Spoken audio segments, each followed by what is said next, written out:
Hello there, lovely sewing friends. I hope you guys are doing well and welcome back for another sewing tutorial. In this sewing tutorial, I'm going to show you guys how to sew on a button by hand. Now, this setup right here might seem a little bit extreme, but I'm going to take you through what we're going to use each and every single one of these things for.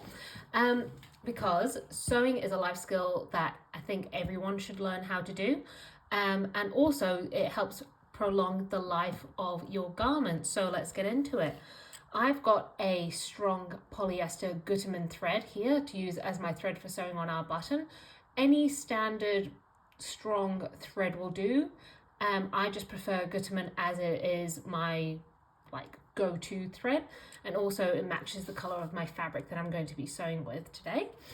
I have got my button that I'm going to be sewing on, and this is just a 2-hole button. You can also find 4 holes, but for this example we're just going to use this 2-hole one. I've also got this other button here that I'm going to show you what we're going to use for. But basically what I'm going to do is to make sure that the button is nice and strongly sewn onto our garment, I put this one on the back of the fabric so it kind of sandwiches the fabric together. And so I like to have this button on the back. You'll see it in a lot of ready-to-wear clothing or high-end clothing. It'll have a button on the back just to keep everything nice and secure. And you want to make sure that if you're doing this, you have the button holes line up as best you can. So that's my 2 buttons there. I have got some fusing here that we are going to use in combination with our fabric and our birch mini iron, because this also strengthens the fabric that we are going to be sewing our button onto to make it last longer. We have got a needle threader. This one is just from my local haberdashery. It's just very cute.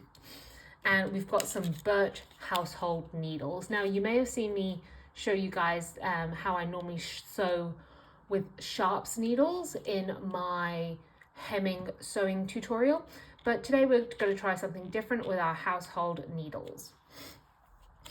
So first of all, what we're going to do is prepare our fabric, and we're going to do that with our iron, our fusing, and the actual fabric. So let's just pop everything else there to one side.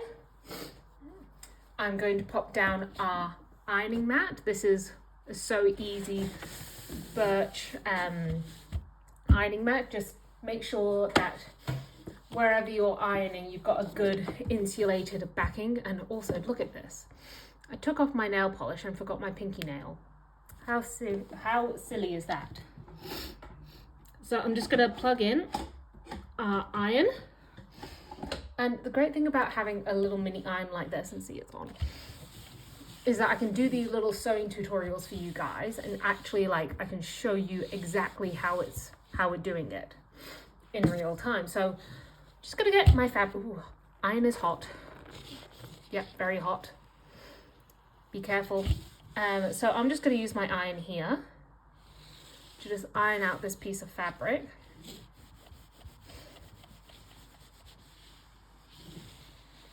Pretty standard so far, nothing overly complicated. So this is a lightweight linen that I'm going to be ironing our button onto, and you tend to use buttons on like plackets and whatnot, so it's important to know the type of fabric you're using before sewing on a button. So for example, if it's a really lightweight fabric, like, let's have a look here. I've got some little samples just to one side. So if it's a lightweight transparent fabric like this, you're going to have to do something maybe a little bit different to versus like a denim or a heavyweight canvas.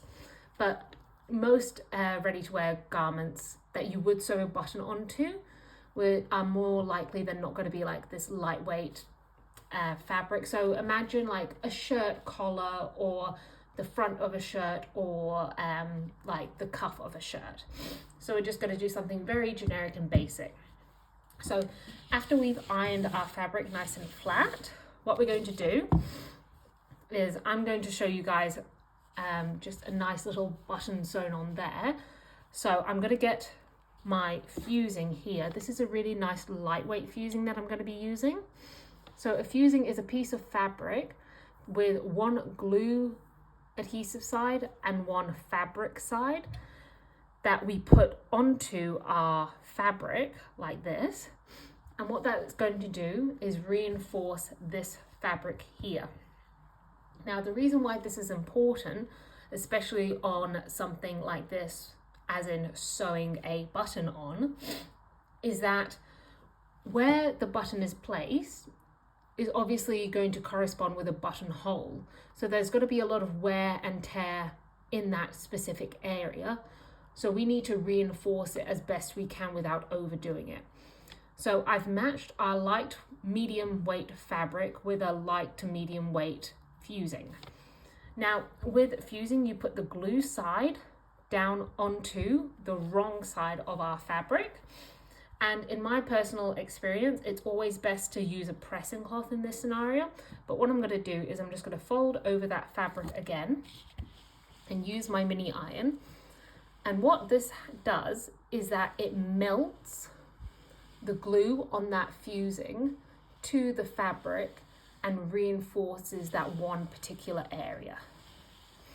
So after doing a couple of passes, I found in my experience that having no steam works really well with doing a fusing. I don't think there's any more water left in this from our previous sewing tutorials. So you just do a couple of passes. It's probably best if you kind of hold and press on a bigger piece of fabric, but considering this is just a small piece here, I'm just going to do a couple of passes and then pop the iron off safely to one side.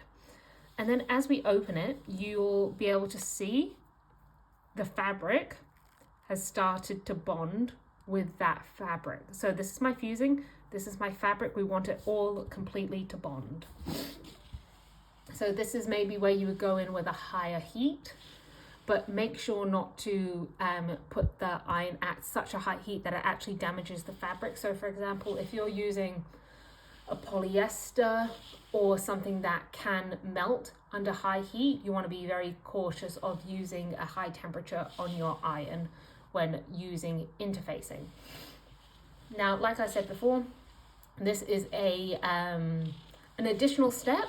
You can you don't need to do this step, but I would suggest doing it, as it will only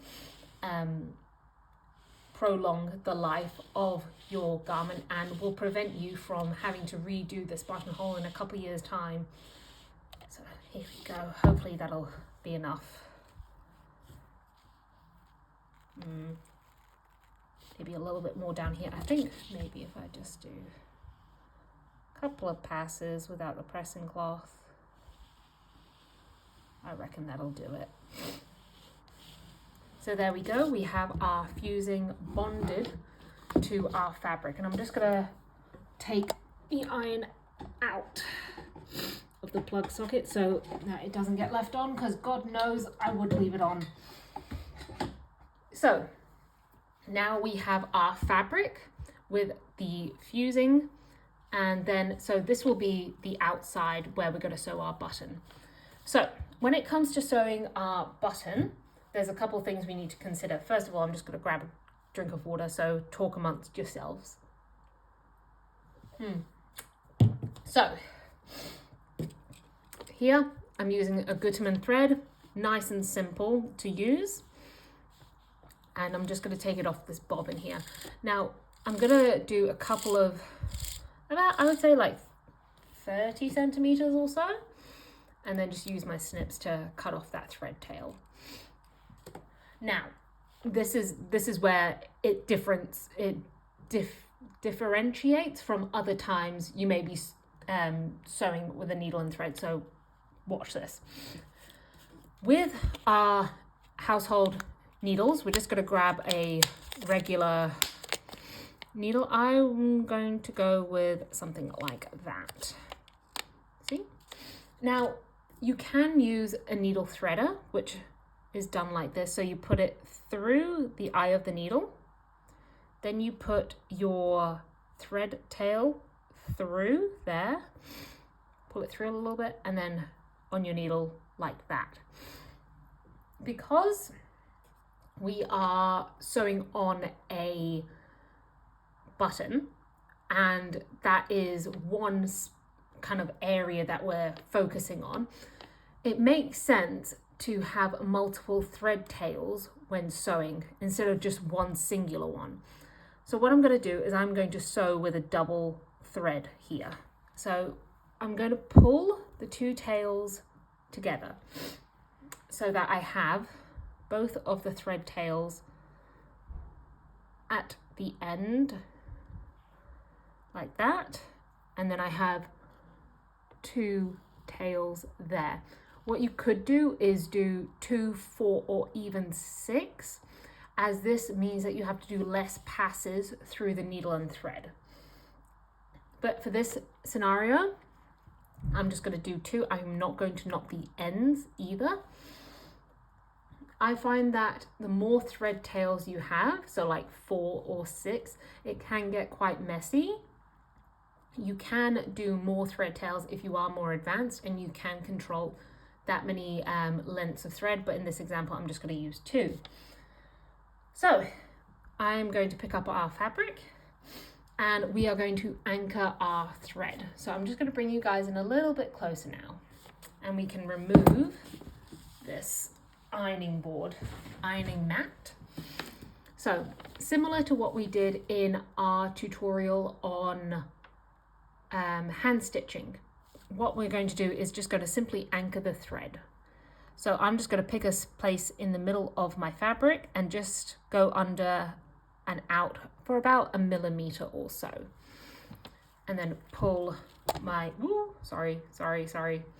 pull my thread tails through. That's the difficult thing with these sewing tutorials, is that the camera is right over my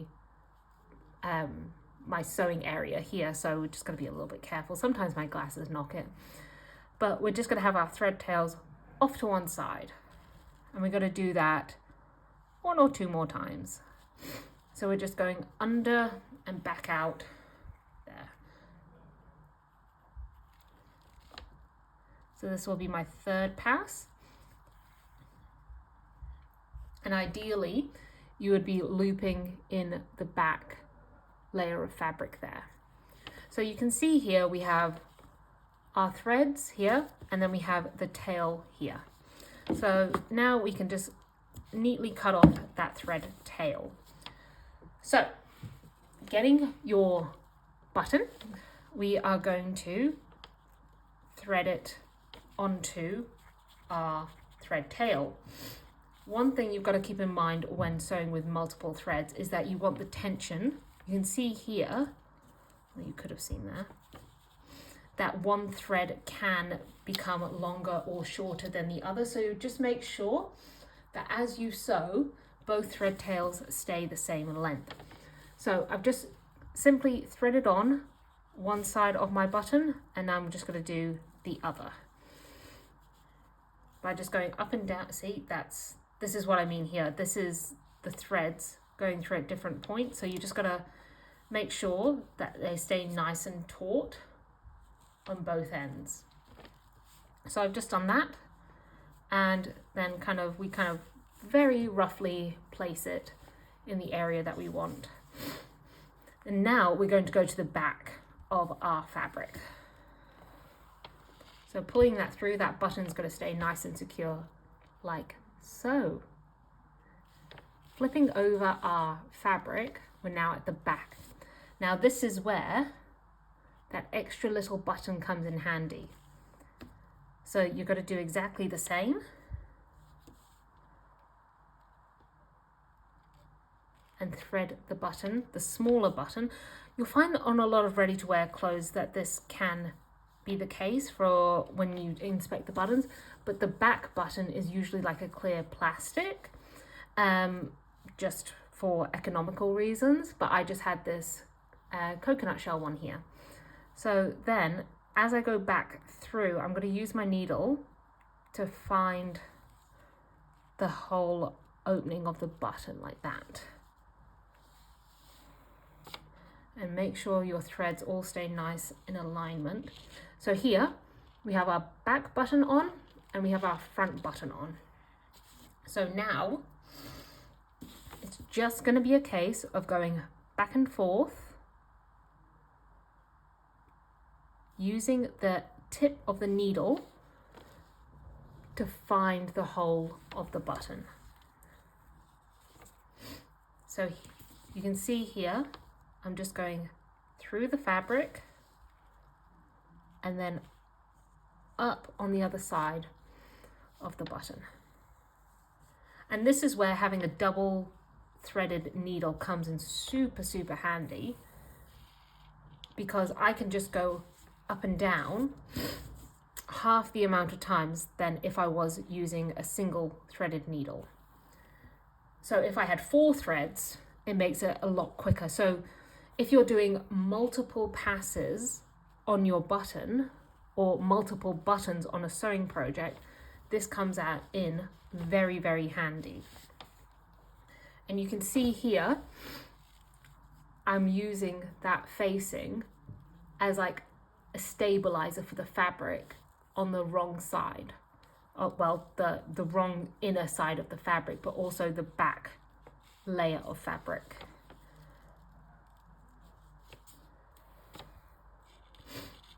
My grandma, I remember once she told me a stitch in time saves 9.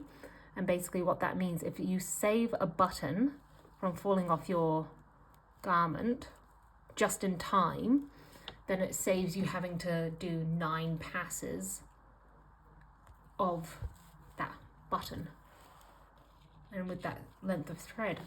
So you can see here, our button is now fairly secure. We're just going to finish it off. So my thread is at the very back, and one way I'm going to finish this off, it depends what type of button and setup you kind of have going, but one thing you can do is go under here. Oop, sorry, again, knocking it. Literally, I'm knocking it until I try it. Don't knock it till you try it, I think is the phrase. So I'm just going to go under here, and the purpose of, so you can see there, that's, I need to make sure that those threads are nice and taut. The purpose of this now is just to secure the thread and anchor the thread, kind of how we did when we first started this little sewing tutorial. So I've done about 2 or 3 passes under, and now the last one, I'm going to get this and loop it back around, and it creates a little knot. And then I can snip it off and it's done. There we go, your own personal sewing tutorial on how to sew on a button. I hope you guys enjoyed that sewing tutorial, and make sure to like and subscribe for more. I'll see you guys soon for the next sewing tutorial. Bye!